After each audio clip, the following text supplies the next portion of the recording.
დღეს 27 დეკემბერია, წელი მიწურება 2025 ჯერაც მიმდინარე. ძალიან ბევრი ბლოგერი, ძალიან ბევრი აქტიური მოქალაქე, ექსპერტი, მიმოხილველი, პოლიტიკოსი, ჟურნალისტი აფასებს ჯერაც მიმდინარე 2025 წელს. ბევრი აფასებს, რომ ეს იყო მაინც ერთგვარად არც კარგი და არც ცუდი წელიწადი, რომ დასკვნების გამოტანა ჯერ ადრეა, რომ რაღაც გარკვეული პერიოდი უნდა გავიდეს და მხოლოდ მერე, როდესაც პროცესები დასრულდება, კვანძები გაიხსნება, მაშინ უნდა ვთქვათ ორიოდე სიტყვა ამ წელზე. მეც ვაპირებ სიმართლე გითხრათ უფრო ვრცელი ვიდეო ბლოგის ჩაწერას მიმდინარე წლის ბოლო დღეს 31-ში ან ბოლოს წინა დღეს 30-ში, მაგრამ ახლაც მინდა ორი სიტყვა ვთქვა და აქვე დაგიანონსებთ, მაგას სპოილერებთ არა, დაგიანონსებთ, რომ დღეს საღამოს კი არა, ღამის 12 საათზე საავტორო გადაცემაა ისი თქვენ კონტექსტი ჩემი ფორმულაზე და იქაც ამ თემაზე მომიწევს საუბარი. მაშ როგორი იყო ჯერაც მიმდინარე 2025 წელი, ჩემი აზრით ის იყო ძალიან რთული მოქალაქეებისათვის, ძალიან რთული იყო საზოგადოებისათვის, ძალიან რთული იყო ქვეყნისათვის. მე მგონია რომ ის იყო რთულესი. აი ყველა სხვა წელთან შედარებითაც კი და 90-იანი წლების პერიოდსაც გულისხმობ, ურთულესი და უმძიმესი დამოუკიდებლობის აღდგენის დღიდან. წარმოიდგინეთ, ამ წელს მოხდა და დააპატიმრეს ქართულმა რუსულმა ოცნებამ დააპატიმრა ბევრი ათეული მოქალაქე. ამ წელს ქართულმა ოცნებამ დაიწყო განათლების რეფორმაც წოდებული განათლების მკვლელობა. ამ წელს ქართულმა ოცნებამ დაგვიანონსა, რომ შექმნის ფსიქიკური დაავადების მქონე პირთა რეესტრს. ამ წელს საქართველოს დე-ფაქტო ხელისუფლებამ ღიად და კიდევ ერთხელ თქვა, რომ გადაუხვია ევროპული კურსიდან. ამ წელს ამ ბანდა ხელისუფლებამ დააპატიმრა ბევრი მოქალაქე, მეთქი აკი გითხარით და დაიწყო პოლიტიკის მკვლელობა. ამ წელს პოლიტიკოსები დაიჭირა ქართულმა ოცნებამ და პარტიების გაუქმება დაგვიანონსა. თენგიზ კიტოვანისა თუ ჯაბა იოსელიანის მმართველობის პერიოდშიც კი და ეს გრძელდება პრინციპში თანამმართველობა 92-დან 95-მდე, ხოლო მმართველობა 92-ის იანვრიდან 92-ის მარტამდე, ანუ ვიდრე შევარდაძის ჩამოსვლამდე, ამდენად მძიმე გადაწყვეტილებები, ამდენად საშინელი გადაწყვეტილებები იმჟამინდელ საქართველოს ხელისუფლებას მაშინაც ბანდა იყო, რა იყო? არ მიუღია, იმიტომ რომ ყოველთვის გვირაბის ბოლოს, ასე რომ ამბობენ ხოლმე ბანალური სიტყვა, მაგრამ მაინც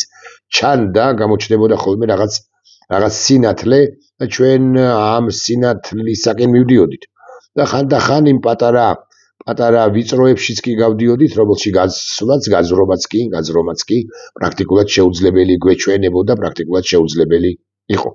დესუვერენიზაციას როგორ არ ახდენდა ჯაბა იოსელიანი მაგალითად ან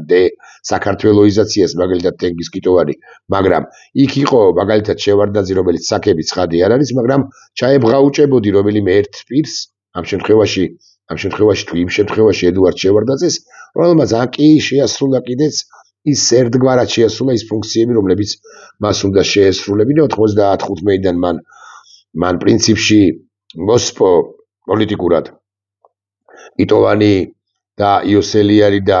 სხვები გაანადგურა, მეთქი, მერე ხელისუფლების კონცენტრაცია მოახდინა და 98-99-დან 2000-დან 99-დან უფრო დაიწყო არა იმდენად აღმშენებლობის პროცესი,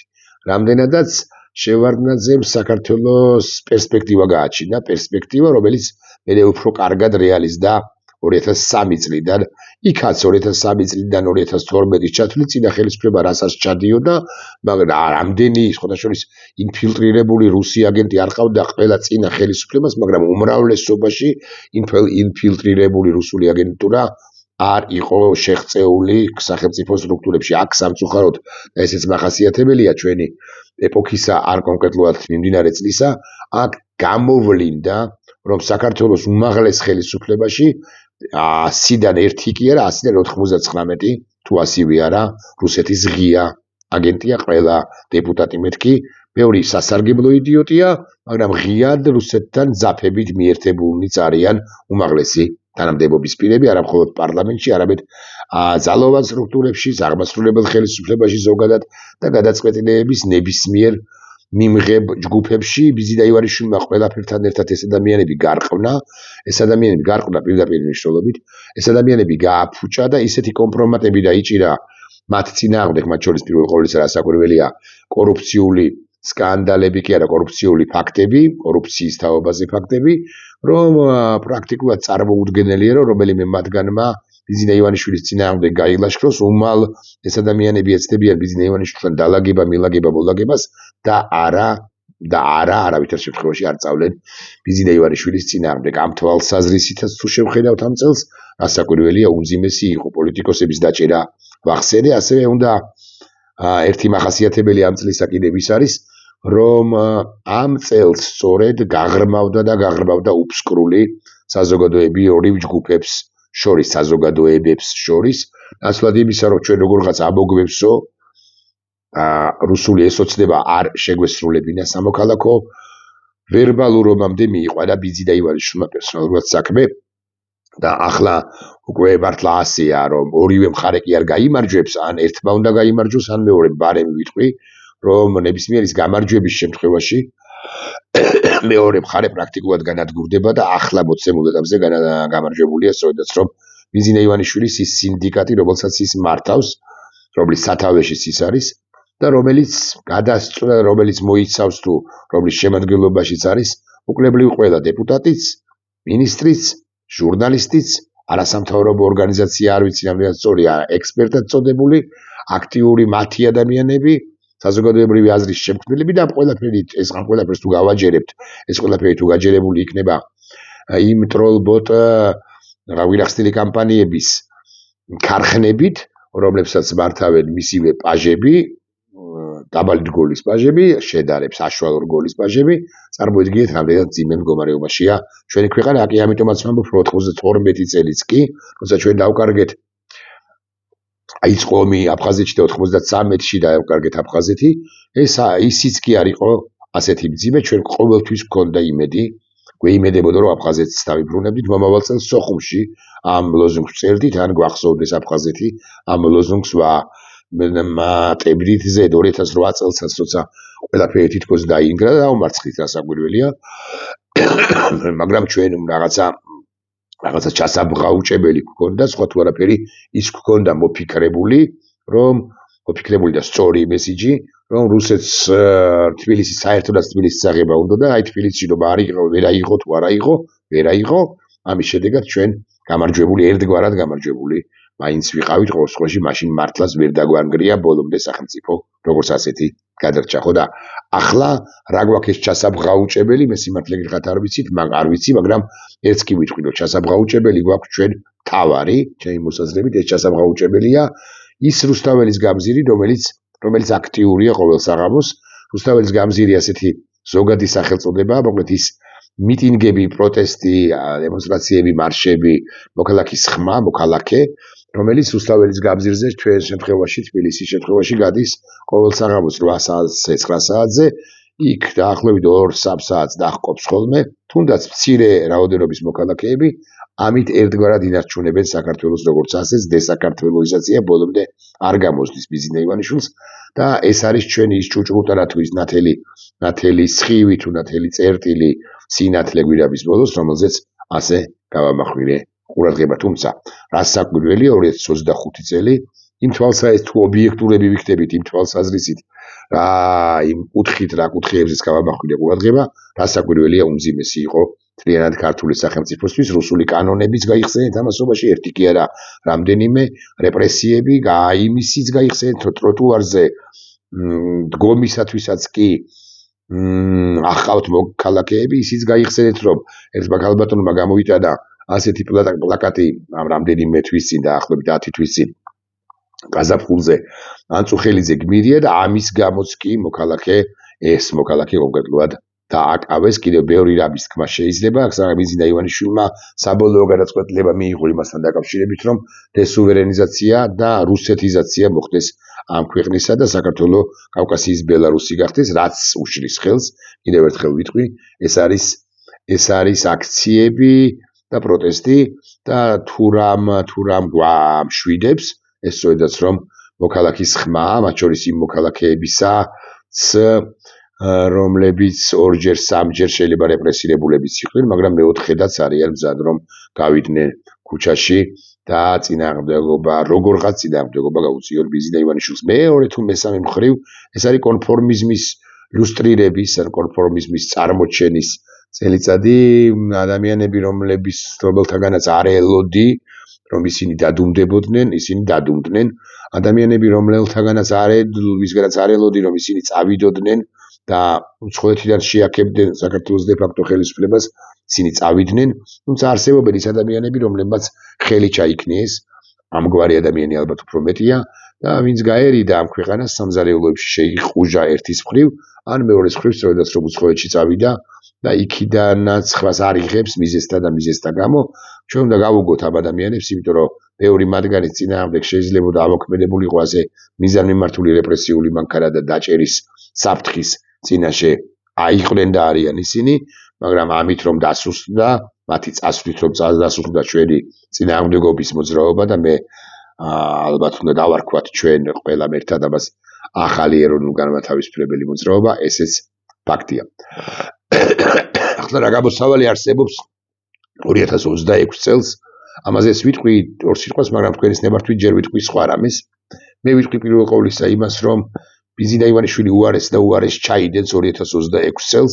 თუ როგორმე რამე მეთოდით ჩვენი მისი წინააღმდეგობა არ გადავტეხით. კერძოდ, ბიზი და ივანიშვილი აპირებს, რომ მაღალი ალბათობით აპირებს, რომ დანიშნოს ახალი საპარლამენტო არჩევნები, რათა მოიპოვოს საკონსტიტუციო უმრავლესობა და რუსეთის პრაქტიკულად ყველა სურვილი შეასრულოს. ეს სურვილები თუ შესრულდა 2025 წელი ერთგვარ ჟურნალად, ასე რომ ამბობენ ხოლმე, ან აყვავებულ სცენარედ მოგვეჩვენება იმასთან მიმართებით, რაც მოხდება 2026 წელი კიდევ უფრო უარესი იქნება. ივანიშვილის მმართველობის ყოველი შემდგომი წელიწადი 12-დან თუ 13-დან დაწყებული, ვიდრე 24-ის თუ 25-ის ჩათვლით, უნდა ვიცოდეთ, რომ უარესია 26, შესაბამისად 25-ზე უარესი იქნება მაღალი ალბათობით. კიდევ ერთი საკითხი. რა საპირებს ბიზი და ივანიშვილი, ესე იგი ის აპირებს ჩემი მოსაზრებით ყოველ შემთხვევაში მე ამ ვერსიის მომხრე გახლავართ, მაისში საპარლამენტო რიგარეში არჩევნების ჩატარებას, საკონსტიტუციო უმრავლესობის მოპოვებას ცხადია გაყალბებული იქნება, თუ ის ამგვარ რამეს იზავს, მაგრამ მაინც გაფორმება საკონსტიტუციო უმრავლესობისა და ხალხის ახალი ფურცლების თუ თავების დაწერას საქართველოს ისტორიაში. კერძოდ, ის აპირებს, რომ ანტიტერორისტული ცენტრების შექმნას ჩვენს ქვეყანაში რუსეთთან ერთად და ამასთან არა მხოლოდ საოკუპაციო, არა მხოლოდ ოკუპირებულ ტერიტორიებზე მე მიუბრუნდები კიდევ, ის აპირებს დაკანონებას რუსული არსებული სამხედრო ბაზებისა და ოკუპაციის კანონის გაუქმებას, ის აპირებს, რომ საქართველო გამოაცხადოს ნეიტრალურ სახელმწიფოდ, ის აპირებს, რომ საქართველო SNG-სა და ODKB-ში, ანუ კოლექტიური თავდაცვის ორგანიზაციაში შევიდეს და ამ რამდენიმე ხნის წინ თქვი და ამაზეც გავამახვილებ ყურადღებას უკვე წლის ბოლოს დამატებით კიდევ ერთხელ დავამახვილებ ყურადღებას ამაზე, რომ ის აპირებს, რომ რუსეთს წაეხმაროს, ასეულით იქნება თუ უფრო მეტი ჯარისკაცით უკრაინასთან და შესაძლოდ არა მხოლოდ უკრაინასთან წინააღმდეგ ბრძოლაში, რატომ, რას ნიშნავს შესაძლოდ არა მხოლოდ უკრაინასთან მერქი, იცით თქვენ, რომ განიხილავს რუსეთი და ეს ვერსია სავსებით საფუძვლიანია, რომ დაესხას თავს ან ესტონეთს, ან დაესხას თავს გაგიკვირდებათ და არ გაგიკვირდებათ პოლონეთსა და ლიეტვას ერთდროულად, ანუ სუვალკის დერეფანში შეიჭრას და კალინინგრადისკენ გაჭრას გზა. მას ადამიანური რესურსი ყოფნის, მაგრამ რატომაც არა, მისი მოკავშირეები, ყოველ შემთხვევაში ისინი, ვინც თანახმანი იქნებიან, უნდა ჩართოს ამ სპეცოპერაციაში ბელარუსები, რასაკვირველია, და ასევე კავკასიის ბელარუსები, არა, კავკასიის გრუზინები, რომლებიც რასაკვირველია წინააღმდეგობას ვერც გაუწევს, როდესაც ესეთი მოსუსტებულია სახელმწიფო ინსტიტუტები და პრაქტიკულად ყველგან, კიდევ ერთხელ ვიხმარ იმ სიტყვას, ინფილტრირებულია რუსული აგენტურა, მათ შორის თავდაცვის უწყების სამოქალაქო სექტორში მერქი ასე ვიტყვი თქვენის ნებართვით. ეხლა რა გააჩერებს ბიზი და ივანიშვილს? ერთობა შეერთით და კიდევ რამდენიმე ხმამაღალი სიტყვის წარმოთქმა შემიძლია, მაგრამ პირველ ყოვლისა გააჩერებს რასაკვირველია ქართული საზოგადოების ერთობა და ხალხმრავალობა და აგრეთვე დასავლეთის გააქტიურება. ახლა კითხვა ასეთია, როგორ უნდა გააქტიურდეს დასავლეთი, მათ შორის ქიმიური ეს სულ დამავიწყდა. ყველაზე უფრო მძიმე რაც იყო 2025 წელს, ჯერაც მიმდინარე წელს, ესა იყო გარკვევა იმისა, რომ თურმე 2024 წლის ნოემბერ-დეკემბერში ბიზნე ივანიშვილის ქიმიური იარაღი მაღალი ალბათობით გამოუყენებია ქართული საზოგადოების პროტესტის მონაწილეების წინააღმდეგ. ეს არის არა მხოლოდ დანაშაული ქართველი ხალხის წინაშე, ეს არის დანაშაული კაცობრიობის წინაშე, მიუხედავად იმისა, რომ ლეტალური შედეგი არ დამდგარა თითქოს ამას ვამბობ და ხაზგასმით ვამბობ, ვიმეორებ ამ სიტყვას, იმიტომ რომ ჩვენ საბოლოო ჯამში არ ვიცით რა დაავადებები გამოუვლინდათ მოქალაქეებს, რომლებიც ამ წყლის ჭავლის, ქიმიური ჭავლის ქვეშ მოხვდნენ და ვის როგორ გაურთულდა და ვისთვის როგორ დაასრულდა თუ გაგრძელდა ცხოვრება იმ დანარჩენი თუ შემდგომი თვეების განმავლობაში. ეს კიდევ დამატებითი კვლევა ძიების საგანია. აქვე ვიტყვი, რომ თუ საქართველოს დე-ფაქტო ხელისუფლება აპირებს შეიტანოს BBC-ს წინააღმდეგ სარჩელი, რატომ აგვიარებს? მე გეტყვით, რომ არ აპირებს, იმიტომ რომ შესანიშნავად იცის, რომ იმ სასამართლო პროცესში რასაკვირველია დამარცხდება, ისიც იცის, რომ ქიმიური იარაღი გამოყენებული აქვს და ისიც იცის, რომ BBC-ს მაღალი ალბათობით მომარაგებული აქვს სხვა დოკუმენტები, რომლებიც საქართველოს დე-ფაქტო ხელისუფლებას საერთაშორისო ასპარეზზე კიდევ ერთხელ გააფარჩაკებს. მოკლედ, დასავლეთის მონაწილეობა ჩვენს პროცესებში გარდაულად აუცილებელია, ოღონდ კომუნიკაცია, ესე ვიტყვი, გარდაულად აუცილებელია დასავლეთთან, რომელმაც უნდა თქვას, რომ გამოვიზიოთ საერთაშორისო გამოძიება ჩავატაროთ. თუ ეს კომუნიკაცია არ შედგება, დასავლეთს იმდენი მათ შორის მისი პრობლემები აქვს, ასე მაგალითად ევროპას, რომ თავის ინიციატივით არ ნაკლებად აიწყებენ ისინი კვლევა ძიებას თემაზე რა მოხდა გასული წლის, სხვათა შორის არა მხოლოდ 5 დეკემბერს, არამედ ნოემბერის მიწურულს 28-ში, 29-სა და 30-ში, აგრეთვე 1 და 3 დეკემბერს. ეს არის ორი სიტყვით ისიც თქმაც მინდა, მე მგონია რომ ეს წელი იყო ყველაზე ცუდი სუთთა შორის, უარესთა შორის, უფრო მძიმე ვიდრე ნებისმიერი სხვა წელი გქონია, იმიტომ რომ კვლავ ვიმეორებ, რომ ჯაბა იოსელიანის მმართველობის პირობებშიც კი და კატასტროფული წლები გავიარეთ ჩვენ რასაკვირველია დამოუკიდებლობის აღდგენის დღიდან ჩვენ გქონდა ჩასაბღაუჭებელი, ჩვენ პოულობდით რესურსს საკუთარ თავში, რომ შეგვეძახა და საკუთარი თავისთვის და წავწეულიყავით წინ და შესაძლოა ვერც ვახერხებდით ყოველ შემდეგ წელს, მაგრამ შესაძლოა კი ნამდვილად ვერ ვახერხებდით, მაგრამ მაინც რაღაც იმედის სხივები მაინც არსებობდა. აქ იმედის სხივი არის მხოლოდ შესუსტებული რუსთაველის გაბზირი. ასე ვიტყვი თქვენის ნებართვით და ამით ერთგვარად მოუწოდებ საზოგადოების იმ ნაწილს, რომელიც რუსთაველის გაბზირზე იყო შარშან დეკემბერში 27-ია დღეს, 27 დეკემბერს იყო ან 25 დეკემბერს, ან 1 იანვარს შეხვდა, ისე როგორც შეხვდა, ან 7 იანვარს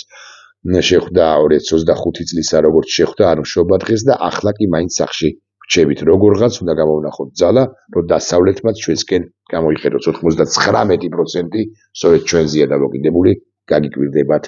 და ეს არის ზოგადი ვიდეო ბლოგი. დღეს რამდენიმე ვიდეო ბლოგი კიდევ მექნება და ხამე კი აგიგითხარით მექნება საავტორო ჩემი გადაცემა კონტექსტი, რომელიც ამ თემას შეეხება სწორედაც. რომ